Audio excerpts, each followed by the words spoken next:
Hello and welcome to the Publicly Challenged Podcast. I'm your host, Luke Oswald, and I hope you join me on my quest for knowledge to become a better public land hunter, angler, and forager. Stick with this and who knows, maybe we will learn something together.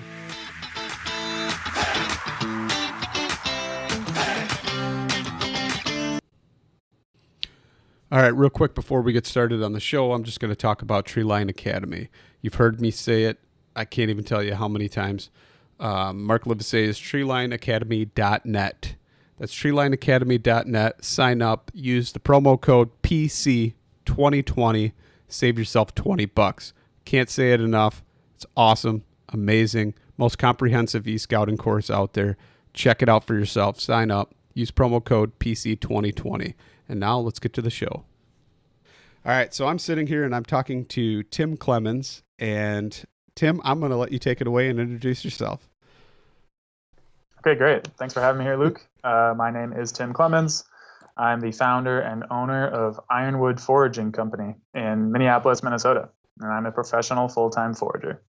So with that professional full-time foraging, how long do you feel that it took you to where you were comfortable enough to even speculate that you could do that?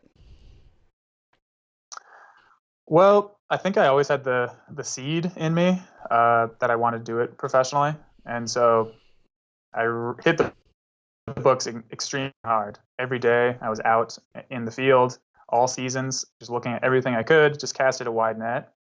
I think by the second year, I realized it was something that really charged me up and that I couldn't get anywhere else.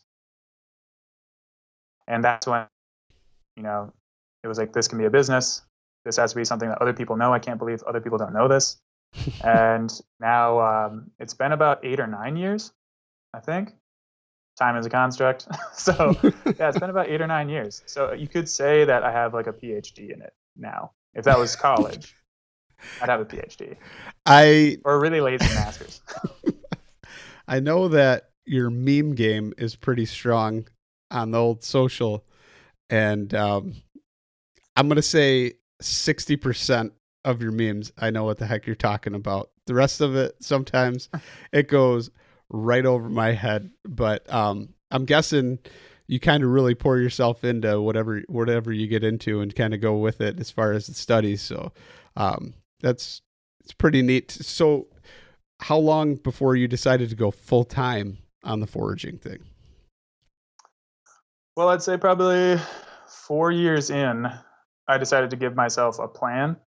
I set up a 5-year plan and said, you have to do everything possible to learn everything you can before those 5 years are up, because then you're going full time. And, I knew I was going to be taking, the forager kind of takes their own life in their hands because you rest upon your own knowledge instead of like a complex, grocery store logistical system. There's nothing standing between you and what you're consuming. So it has to be your knowledge. And I realized that if I was teaching people, then their safety also rested in my hands.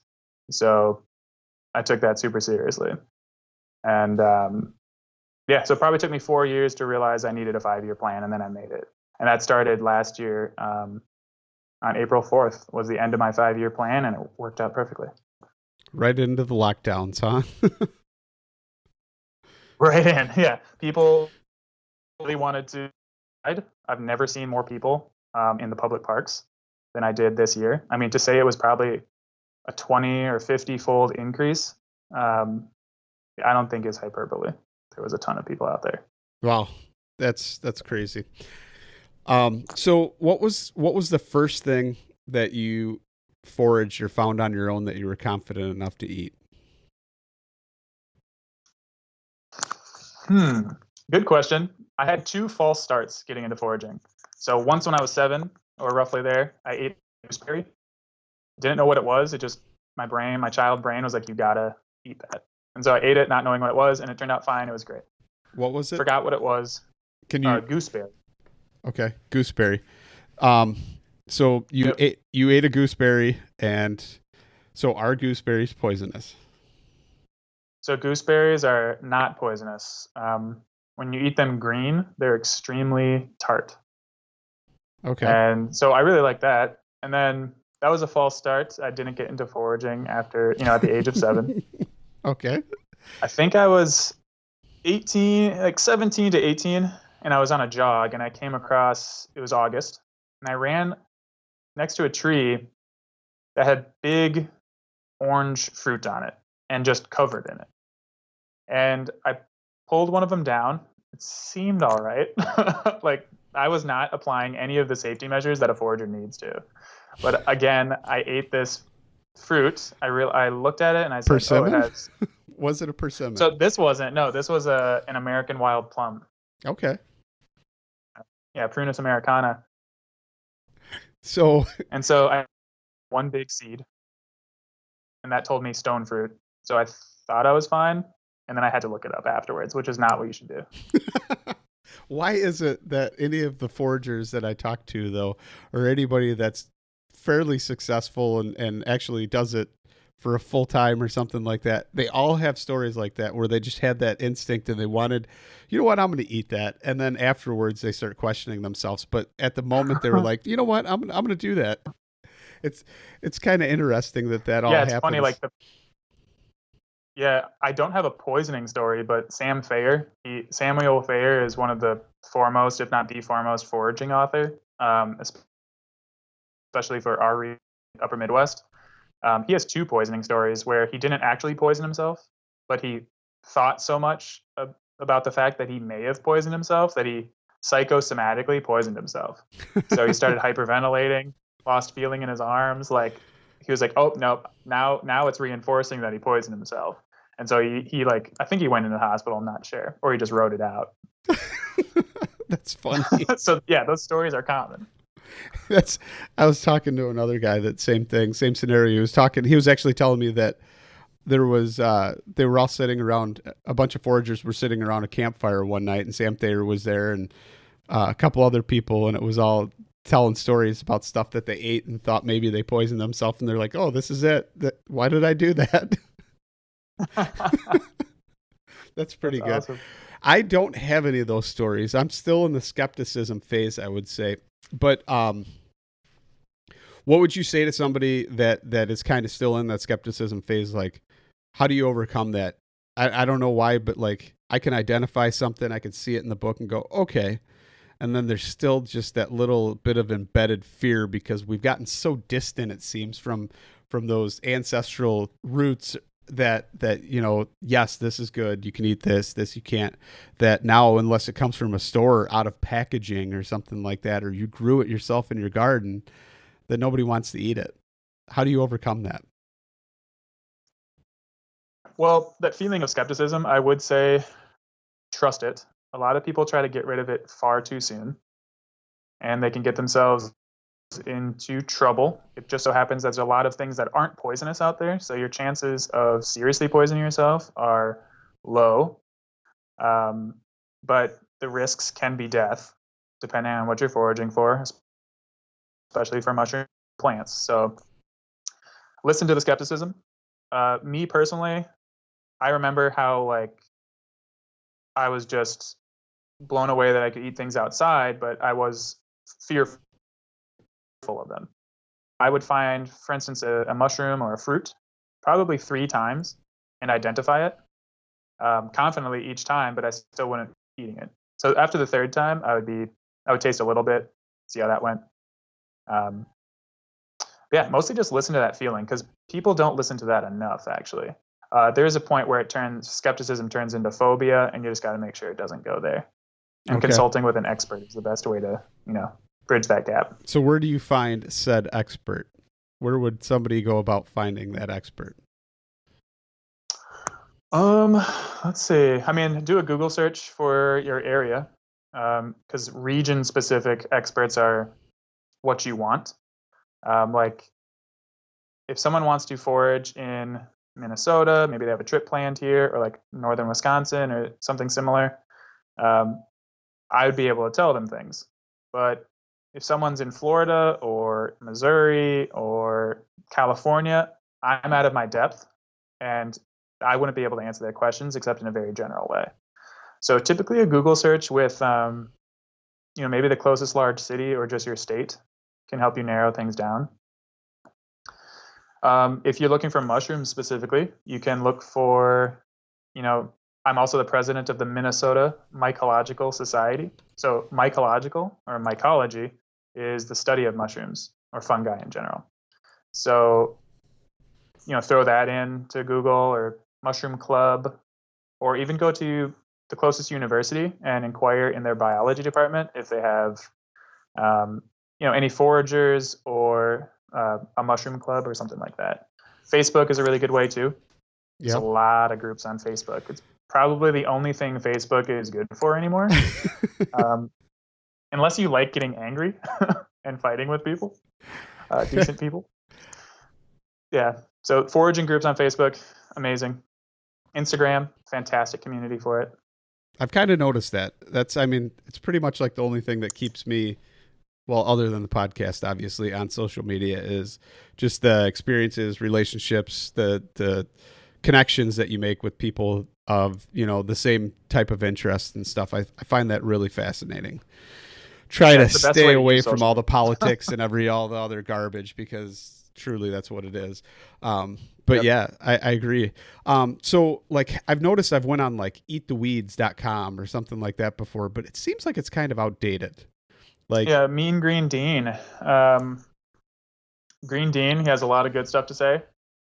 Um, he he's kind of mm, he's an enthusiastic person, and yeah, some of it's a little bit outdated. yeah, If you go into foraging groups online, he kind of has a polarizing effect on certain people. But he is super knowledgeable, and his website, Eat the Weeds, was definitely something I looked at all the time when I just got into foraging. I would yeah, always leave that website wondering, like, first of all, how does he know all this? Because he brings in history. It's like very anthropological as well, okay. which I value. But I would always be like, wow, I came here looking for one thing and I left with like 20. That's pretty So cool. yeah, So, when you were talking about how you went out and you started identifying things and stuff like that, you always had the guides in your hand and manuals and stuff. And I know you mentioned Sam Thayer, and I've mentioned it on quite a few podcasts and stuff, and that's pretty much what I use. But was there other resources that you used as well? yeah. Let's see.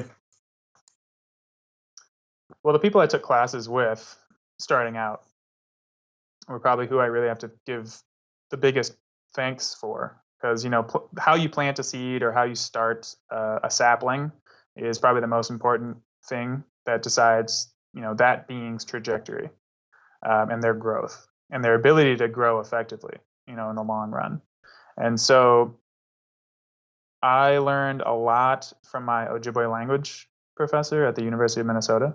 His name's Dennis Jones, and I have Ojibwe heritage on my father's side, so it really helped make it something that I could connect to on a deeper level. It wasn't just about like, where can I get a free meal? That wasn't bad because I was in college at the time, so free food was my motivating factor in life. But when you connect it to concepts of deep time, ancestry, just stewardship of the land in general, you know, foraging can become a magic to you, and something that allows you to kind of experience transcendence, which I think our lives lack a lot these days. I mean, nature is this transcendent area. So sitting in the Iskigamiziganing, which is Ojibwe for boiling sap place. So basically the sugar bush where you make maple syrup, and just learning about how important that activity was to my ancestors and people now.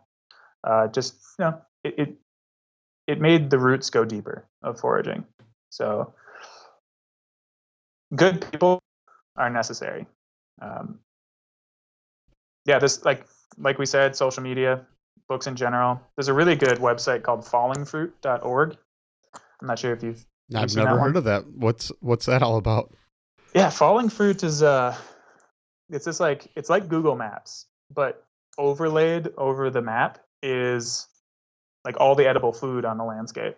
So it's like a Um, KTML file or something like that that somebody created that you can add to the Google Maps or something? Or yeah, okay. basically you can just drop a pin anywhere, and you can say, I think it got big with the dumpster diving community at first. Okay. Like they wanted it to be for like foraging plants and like to some level gleaning. So like someone has extra apples on their tree and they want to give it away. They just throw a pin on their house. They take a picture of the tree, have a little blurb on it saying like, I have too many apples. Come take them. Ring my doorbell first. You can have them. Then the dumpster diving community got on there, and so it'd be like, Trader Joe's. Wait till 11:45. Like, on a Tuesday you'll get the good stuff. I mean, so it was like that. But then in Minneapolis, somebody added the entire city's forestry department's tree inventory. So all the boulevard trees and all the park trees got put on there, and so it's super cool. You can. I actually found a lot early on. I found a lot of trees that I didn't even know were edible on there, and I was like, "Oh, those are edible." Throw that into Google. Wow, like has a ton of edible uses, like Russian olive or tamarack trees or black walnuts. I mean, you can highlight one thing and it'll show you in Minneapolis where it is. Helps with ID too, because if you don't know what a autumn olive tree looks like, or Siberian elm, or Siberian elm, or a swamp white oak, then you just drive up. You can actually drive up and be like, "Oh, so that's one of you guys," and learn all about it. That is super helpful. What's that called again? It's called fallingfruit.org, and it only works on desktop. The mobile app just isn't quite there yet. That's interesting. So my property is littered, absolutely littered with black walnuts. And I've talked to people before. I can't bring myself to take the time. I don't know. I can't to crack them all and try and handpick the meat out. And they do take time for sure. Have you ever tried it and it was just too ridiculous, or? No, I've tried like a handful of them, and then it's like you get the tannins all over you, and didn't wear gloves, and big mess, big rookie mistake. I think my my only like fun foraging foible story is 2 weeks before my wedding. It was black walnut season. I processed probably a bushel of black walnuts. Were probably 8 shades darker than the rest of me. Your hands? We had, my hands. We had pictures coming up. I was just furiously washing. Like, I was washing my hands with everything I could think of, like my life depended on it, because it did. And just in time, I got my hands clean. But yeah, those will stain everything. The only thing that I've learned that stains more than black walnuts is that POR15, the paint that like locks in rust for like a vehicle, like for painting truck frames and stuff. I got that stuff on me, and I tried to Google any kind of remedy that would work or anything, and every single person said the same thing, and it was time. Time and dead skin is the only thing that will take it off, and that was no BS. It was like, oh my gosh, this is horrible. And you go and like move your arm, and your sleeve comes up, and it's all over. And I actually wore something that it soaked through the Tyvek, so and got all over my arms. Yeah, should have wore long sleeves underneath it, I guess. But whatever. You live and you learn. Yeah, then you want to have a cool story. Yeah, absolutely. So, you. Like, what kind of books did you use then? Like Sam Thayer books? Did you use like a Gary Linkoff book? What, all of the above? What was your go-to references there? Yeah, I actually got a bunch of them around me right now. But I'd say if you want your first book and you live in the Midwest or even the Eastern United States, Sam Thayer's books. So The Forager's Harvest, get that one. His second one is Nature's Garden. And his third one is Incredible Wild Edibles. The first book actually comes with its own DVD if you get it from their website. And it's just like this insane masterclass that's just on a DVD, so you can pause it, rewind. I mean, it's like probably the most valuable thing ever, and like nobody knows about it.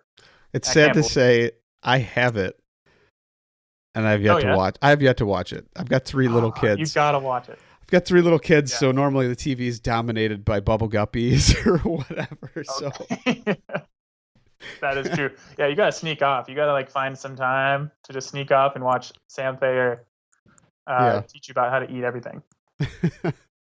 I'll have to do that for sure.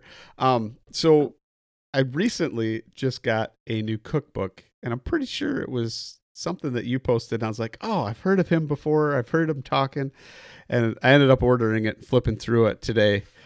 Just came today actually, but it's the Sioux Chef and like Sioux Nation Chef, Indigenous Peoples Cookbook. So was that you that I mean? Yeah, it was. You have a restaurant background too, right? Like, Yes, but front of the house. oh, okay, So front of the house. Okay, intimately knowledgeable of food, but just really getting into cooking. I learned how to forage first, and the cooking is coming second. So it's been interesting. And if you are a forager that's trying to get into cooking for the first time, or just you're like, how do I use these ingredients now that I have them and I identify them and they're cool? The Sioux Chef Indigenous Kitchen is probably like the number one thing that you should get. yeah, I was kind of looking through it, and I'm like, well, this is kind of like some of the stuff I make now, but with more native things and stuff like that. Yeah, people notice the lack of salt, and they notice the lack of beef and chicken. There's no wheat of any kind. There's no dairy of any kind, because it's all supposed to be, pre-contact, so pre-1492 foods that would have been here in North America, including Mexico.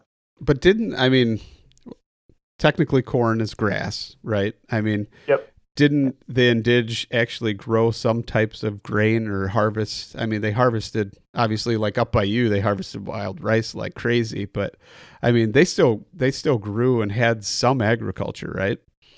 Definitely. The Eastern United States, actually, so in Illinois, you've been to Cahokia, I bet. That's with all the mounds, right? Yeah.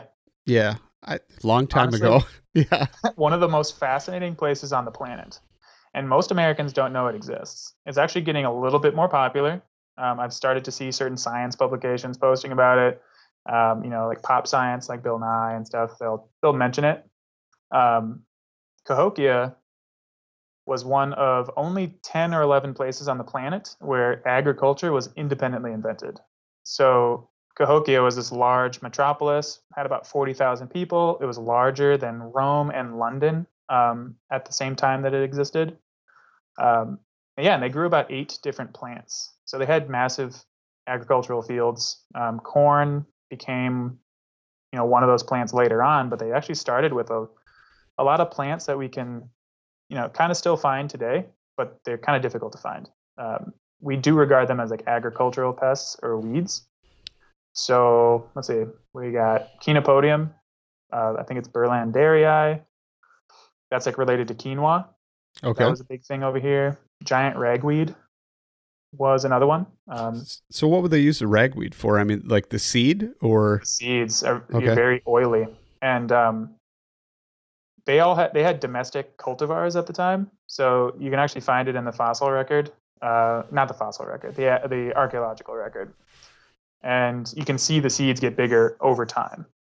So you can see like maybe a seed changes its morphology, like over a period of 500 years. Like at this point, it loses its testa, which is like this sheath that can inhibit germination or make germination slower.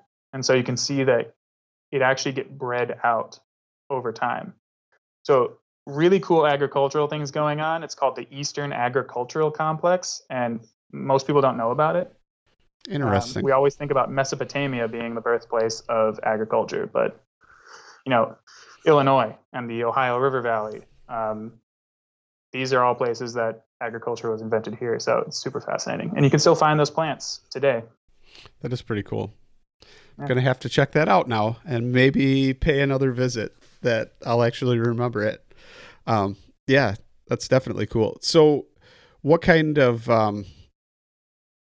what kind of plants are you currently searching for, like this time of year, late winter?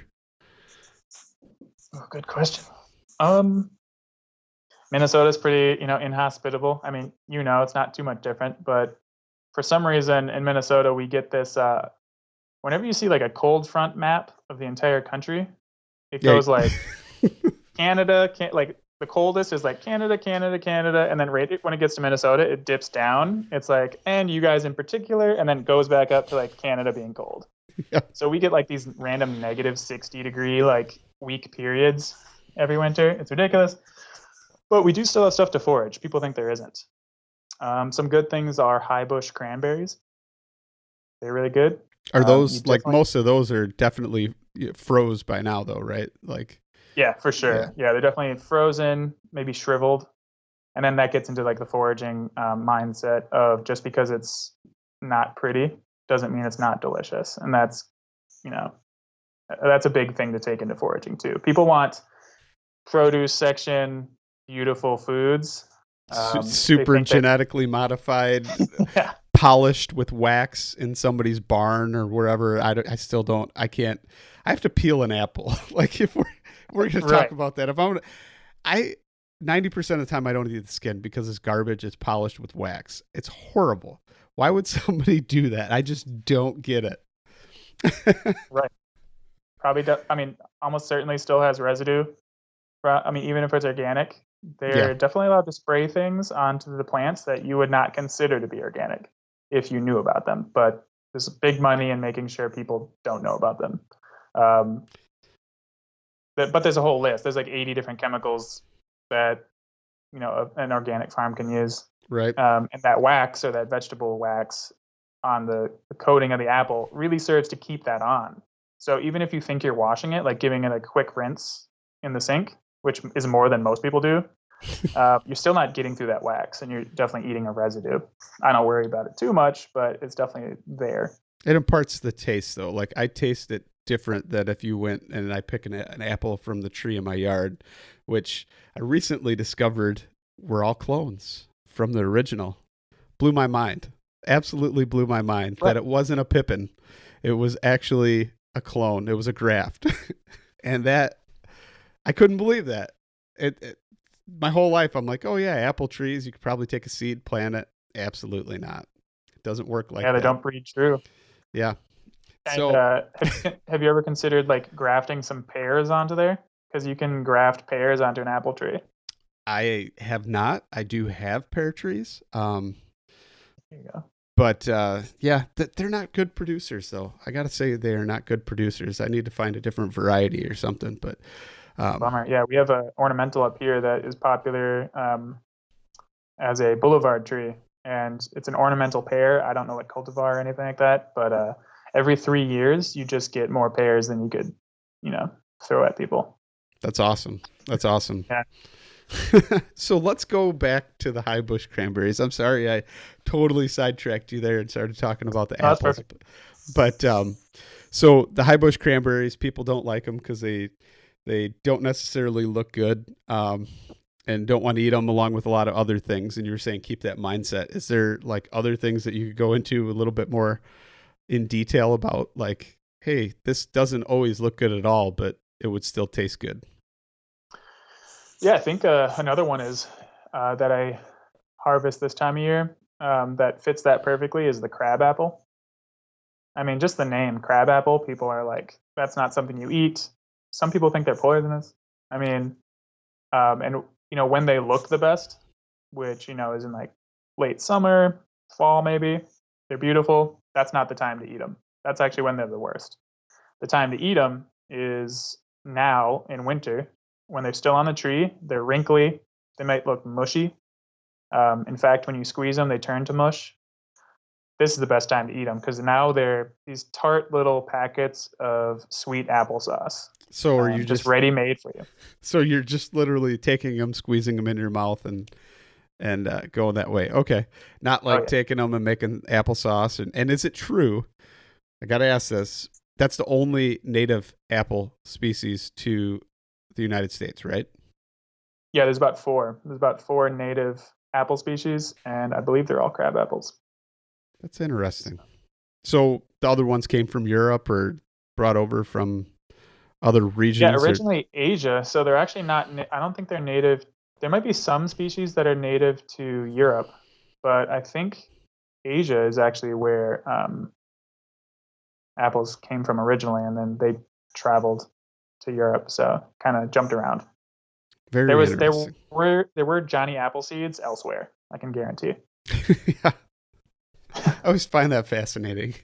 The dude goes around taking apple seeds, has no idea what they're going to taste like or anything, grows these little pippins, and starts selling them to people and like, here you go. But I guess, I mean, it makes sense, right? Because obviously you need that food source. You're going to take those seeds from those apples and plant more trees just so you can have your own local orchard and do things with it. But Yeah, that's a chaotic good alignment. If anybody plays Dungeons and Dragons, that's chaotic good. If I ever heard of someone being that. I do not know D&D, but I'll take your word for it on that one. Yeah, I mean he's doing good, but he's a chaotic spirit. He's just like, yeah, let's see what happens. So, let's kind of talk about, so is there stuff that you can go and identify now easily that when you go back later in the year you can kind of okay, that's something very similar, or you know what I mean, like the different stages of growth look similar throughout, that makes it easy to where like now without a lot of other vegetation around would really, a walk through the woods would behoove you to like go look at it and be like, oh yeah, that's a great plant to, I see it now because there's not all the other, stuff around growing. Yeah, definitely. I would say some things that are really easy to find right now are anything that puts up a stalk, anything that's like, about 3 feet tall, especially prairie plants. One plant I have in mind in particular is wild bergamot. Do you know that one? I do not. I mean, I've heard of it. I've seen it in books, but I've never put two and two together yet as far as actual picture to plant. Yeah, it's pretty identifiable right now because it sends up this thin, single stem, about 3 feet tall, maybe a little bit taller, and at the end it has its empty, what was its seed and flower head. So it just looks like a bunch of little tubes all connected because it's a composite flower head. So it looks like one flower, but it's actually 100 flowers working together to attract pollinators by looking like one flower. Okay. And when its individual flowers fall out and the seeds are all gone, it just leaves all these little tubes in this like dome shaped flower head. And what's cool about wild bergamot in particular is if you go up to that and you're like, I'm pretty sure that this is, the seed head, the spent seed head of this bergamot plant, but how can I be sure? You can actually grab the seed head and crush it up under your nose, and you'll smell that just, you can't mistake the smell of bergamot, like Earl Grey tea. And it keeps that all winter. And so then, to just go at the base of that stalk in the springtime, and then you can follow the plant from, seedling to maturity. Interesting. Yeah. Interesting. Is there any more that you can think of off the top of your head that would be like that? I'd say probably the easiest tree to identify right now is the Kentucky coffee tree. Rare. That's a rare tree. Pretty rare. Yeah. I know a It's guy. a holdover from when mammoths and giant sloths used to Yeah, roam the land. They're the ones that spread its seeds, and nothing does anymore I except for actually, people and I water. knew that. I knew that. I could say I actually knew that. So yeah, Uh, so now you actually have to, because their digestive system was what actually broke out the outer layer, right? And so that way it would propagate. yeah, The they're seed would so actually hard. propagate. Yeah, I know a guy that has a bunch of those on his property, and Oh, cool. a couple different universities had to come. Well, got permission, came and collected the seeds for their vaults, so they could have those seeds in their seed vault. So that's pretty cool. So Yeah, that's they're how I super knew about that. identifiable right now because they have these thick pods that just are the only thing on the tree right now. So they kind of stop you. You're like, what? What is that? And there's nothing really that looks like them if you're paying attention to the details. So So let's go into that then. The Kentucky coffee tree and the beans on the pod, technically not beans but seeds. So what are you doing with them? yeah, what I do with those, and disclaimer on this one is I only know one other person that does this, and it's Alan Burgo. So Okay. we both have experience with this. We both haven't been hurt by it. We're both reasonably sure it's safe, but I'm definitely not going to like tell everybody to go eat these without using your own caution. So just disclaimer. But what I use them for, well, first let's get to what everybody uses them for. and that was how it got its name, the Kentucky coffee tree. So you take the mature seeds out of the pod. The pod has turned brown. You open it up, it's gooey and green, and you'll see, anywhere from probably 1 to 5 or 6 marble-sized, very hard brown seeds. And what you do with those is you gather up a bunch, enough to fill like a baking pan, and then you roast them for like 4 hours. Something ridiculous, just so they'll explode. It'll sound like gunshots in your oven, and then you're left with this like charred mess that was used as a coffee extender. So much like chicory was used in Louisiana. It's not really like coffee. It's more like it makes a dark tea. It doesn't have any caffeine in it or anything like that. It's just used to bulk up your coffee that was hard to get when the area was the frontier. So it's kind of like the pencil shavings that a lot of people drink. I'm not naming any name brands or anything like that out there, but we know some of them may have toasted barley or some other things in them. That's all I'm going to say with that, because I roast my own coffee. So I'm kind of a coffee snob. And oh, cool. So that's actually, so when you're actually roasting coffee, it's first crack, second crack, all that good stuff. But, yeah, so I like roasting my own coffee. I'm a snob. I would never try and use Kentucky coffee bean to try and extend my roast. I like that full flavor. I like different notes in my coffee, and I like it to be strong. So never going to happen. So what do you use it for then, the Kentucky coffee bean? Yeah. So also, by the way, I am trying to I'm like a baby coffee snob. I'm trying to get into it more. Actually, the quarantines took away my outlet for that. We had a really cool coffee shop here in Minneapolis called Botany Coffee. Just a small little place, but they did everything really well, and then they had to close down. So I don't have like my Ethiopian or my Guatemalan coffees anymore. Oh, dude, you could totally get all that still. You just got to roast it on your own. Yeah, I have a lot of, you know what? I probably will get into that. Hopefully my wife doesn't hear this.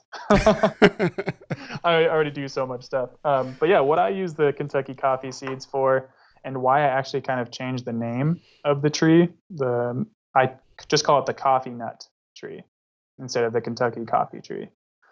Mostly because out of state pride, we're in Minnesota, so giving Kentucky credit for the trees here doesn't make sense. So I call it the coffee nut tree. And why nut makes sense is those seeds can be nuts, basically. And so instead of roasting them into, what would you call it, an Italian roast? What's the darkest roast of coffee? Well, you get into like a Vienna roast or a French roast would be your darkest. I believe Vienna is the darkest, which is technically burnt. It's almost ash. Yeah. It's almost ash.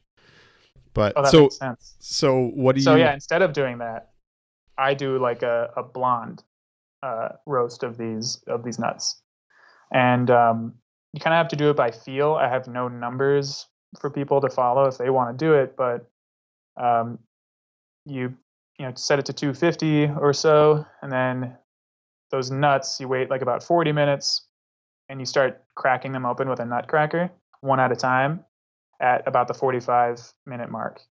And when you crack them open, initially they will be yellowish white in color, and they'll smell like green bell peppers. Interesting. And that's, yeah, pretty interesting. Very green, scented. They also taste green, and they'll kind of dry your mouth out, and they're arguably poisonous at that stage. So okay. At 45 minutes, you'll probably crack it open, and it will look decidedly more yellow. That means you got to keep going. What you want is kind of like a blonde, like is the light version of a brownie called a blondie? Yes, it is. Yeah. So if you compare the color to a blondie, that's pretty much what you want. Maybe even a little bit darker, but not too much. You definitely don't want to go like brown. Okay. A deep tan would be nice.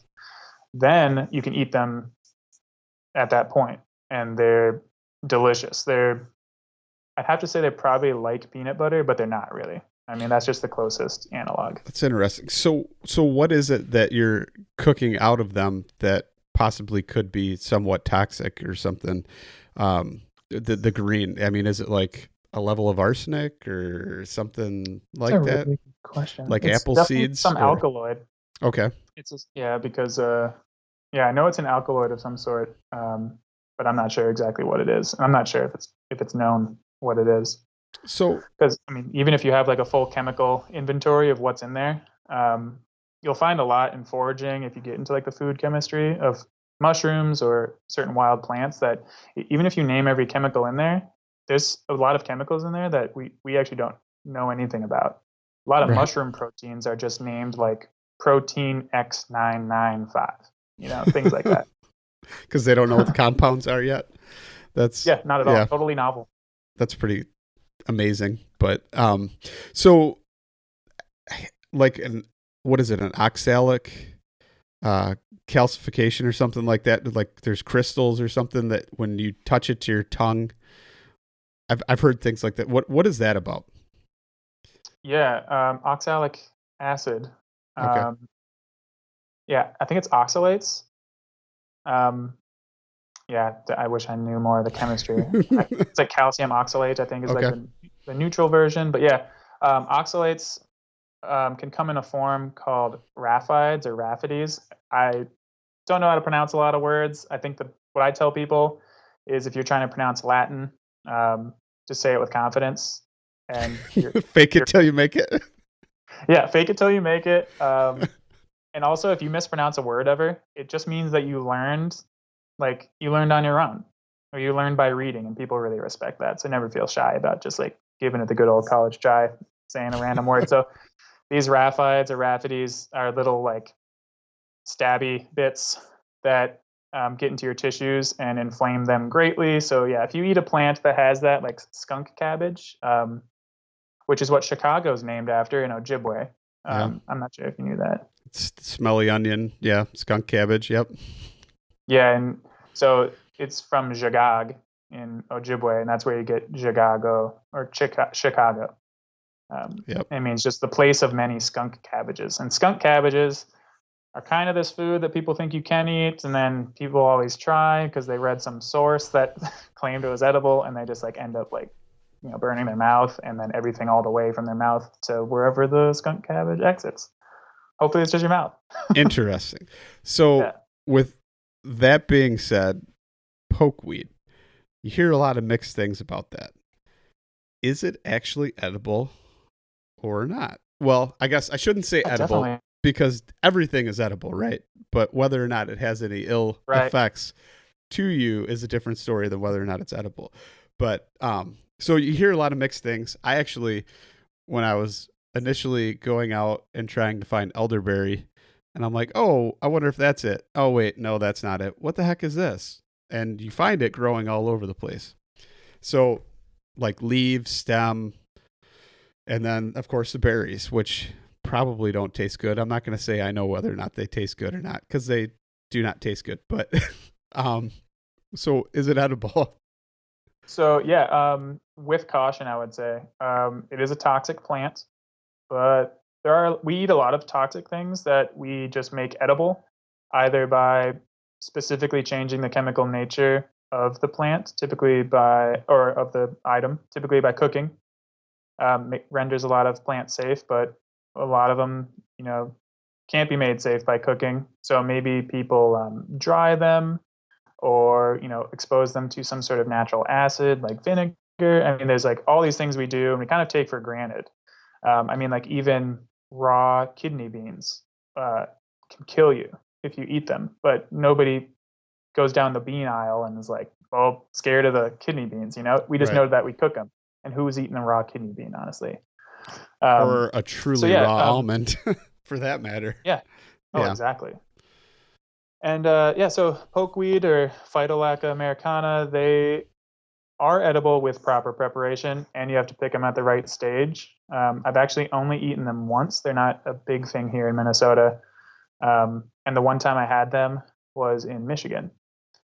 And I had the spring greens, and they were boiled. Um, I believe multiple times. Yep. But they were delicious. I'm here. I'm alive. Um, So how do they prepare the greens then? Like how? yeah, so I believe, yeah, we just went out and picked them and then boiled them in, I think, two changes of water. So you start from cold water each time, put the leaves in, boil it, bring it to a boil it for 10 minutes, and then pour that water out and start that process over again. And yeah, they were good. I do hear that you can eat the berries. You just can't eat the seeds. And so that's a mistake people make when they do get poisoned by it. These are more Appalachian traditions that I'm not the best person to ask about, but I did find a pokeweed plant, actually two of them, growing in my yard in our new house. So I'm pretty Nice. excited to experiment. I've got quite a bit growing around my property as well. Different Cool. hedgerows and stuff poking out of it. So I don't know. Maybe I'll play with it. My favorite places. Hopefully I don't die. um, but speaking of that, then like in talking about changes of water, you always hear like milkweed. You need to change the water, 3-4 times.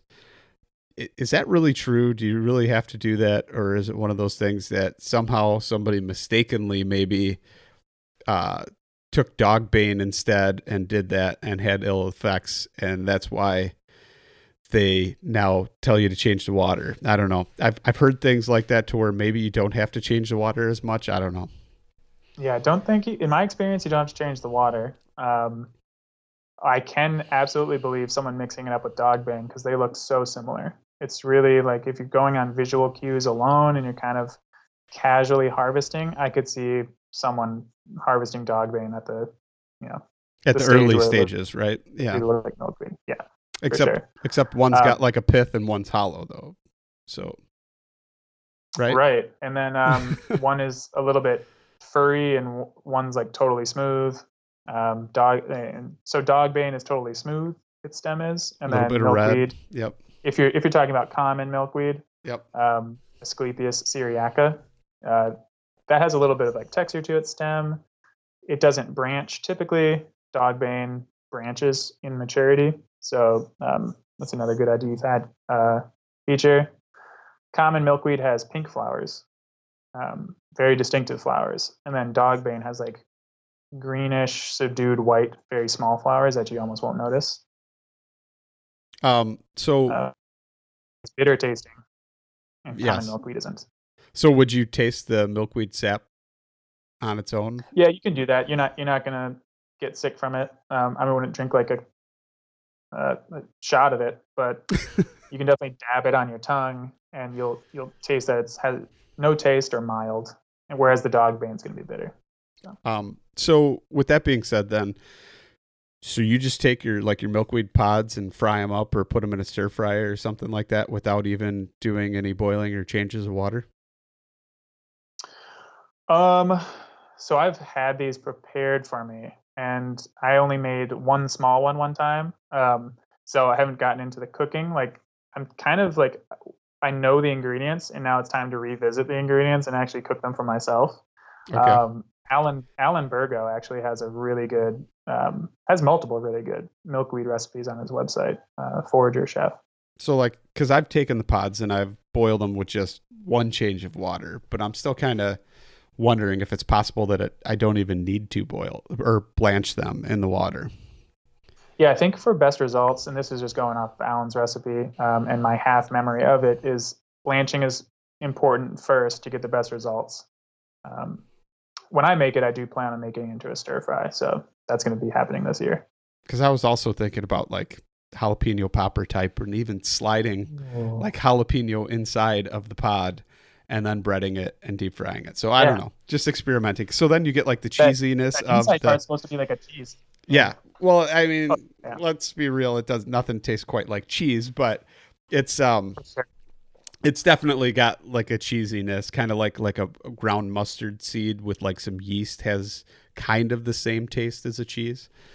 I do love food, so um, Yeah. yeah. So like you could do a little bit of replication with like some nutritional yeast and Oh some gosh. ground mustard seed, but it's still not the same as cheese. But I feel that because I have an identical twin actually, and he has been like on and off again vegan for a few years here now. And so I am trying like the nutritional yeast, or I think he made like some some attempt at like, I don't know, tempeh or seitan, whatever these like tofu alternatives are, and he made like chicken wings. But it sounds terrible. It sounds oh, it absolutely was. terrible. I feel I bad for vegans. I really do. And I think the worst part is like most of them, it's an ethical choice, right? It's not because they're disgusted by the meat or whatever, but commercial farming when it comes to even agriculture and livestock, it is gross. It truly is. But I mean, if they had the time to hunt or do that, I think most of them would actually change their mind on the ethical aspects of it. Yeah, I've had a lot of vegans be very supportive in terms of like hunting um, your own food. It's almost like a you know, well, they accept that more than they like the factory farms. It's almost more natural. It's like I think they realize humans are animals, and we do have a place. So, like we're not truly outside of nature; we're within it. We've just kind of like made this niche very specific and very built up and over engineered almost. Um, but like hunting gets you back and fishing gets you back to like, semi participating in that like natural cycle. So I think a lot of vegans can be kind of courted in that way, um, to not be so critical of hunting or fishing. Yeah, it's kind of funny. I interviewed a lady that was a vegan and she turned into a hunter, and now she even has her own Oh, taxidermy shop as well, and oh Lord. and raises animals on her farm and processes them, and she did a TED talk and she was talking about it, and the fact, if you look at the history of man and you go the length of your arm, like commercial agriculture and the like commercial livestock, stockyards and all that kind of stuff is pretty much the tip of your fingernail as far as the length of time that man has been doing that versus actually hunting food and foraging. So it's it's definitely Absolutely. interesting to see that. And I mean, technically we're still in experimental stages of food, and we've definitely, it's weird to see though that in that short amount of time, I mean literally a blink of an eye, that we've forgotten all these ancestral teachings and all the different things. So that's why it truly intrigues me when it comes to the foraging thing. So it's really cool. Right. I definitely feel the connection to deep time because, I mean, humans, depending on where you draw that line evolutionarily, but for me, it's with Homo erectus. 2.8 million years ago, um, we're human. We've just become humans through time. So people maybe make a cutoff like we're not Neanderthals or we're not Denisovans or we're not like Homo heidelbergensis, like all these other humanoid members of our genus that lived and then died leading up to us.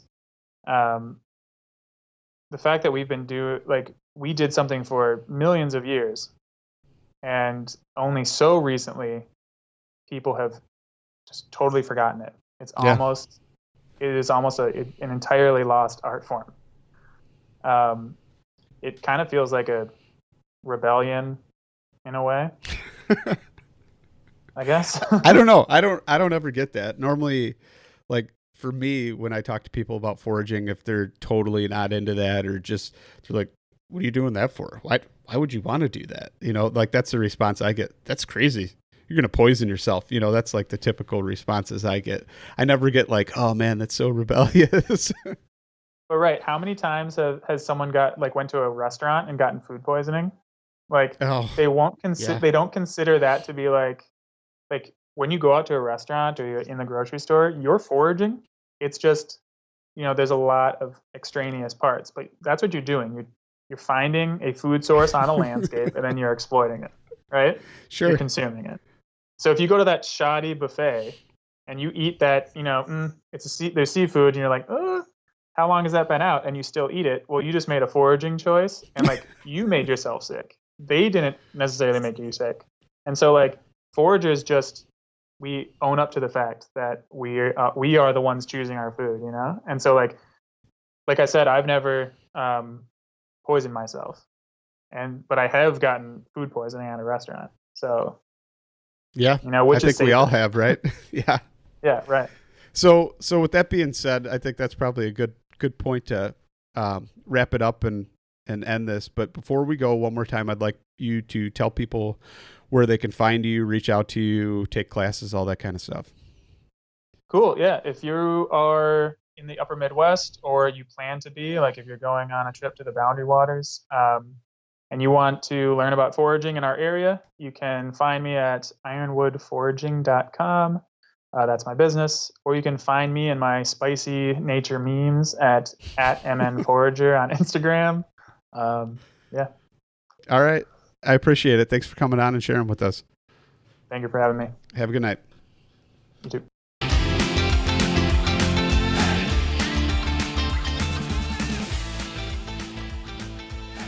And once again, thank you so much for listening to the Publicly Challenged podcast. I hope you enjoyed the show, and if you did, please subscribe on whatever platform it is you're listening to.